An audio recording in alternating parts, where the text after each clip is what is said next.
And we got to actually do a hands-on experiment where we get to actually be the surgeon. We used our thumb and middle fingers to maneuver the tools, like the equipment, and there was a foot pedal to move the camera to view your angle, and it all worked together, and it all worked so smoothly together. We used the clamps to pick up a penny, and there was rubber bands on them that you got to use the clamps to pick them up and move them around, and it was so cool. It is really awesome that I got to do this because not a lot of kids get this opportunity, and I'm really appreciative of this opportunity.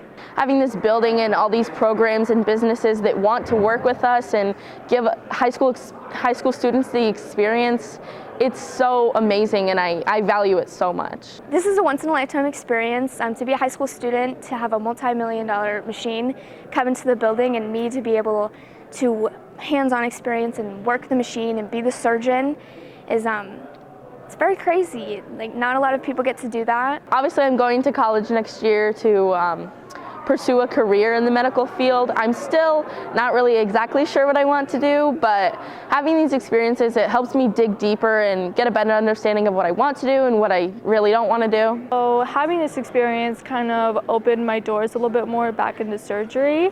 If I do want to pursue surgery, this gives me a wide opening of what it would be like in today's world and how I would learn.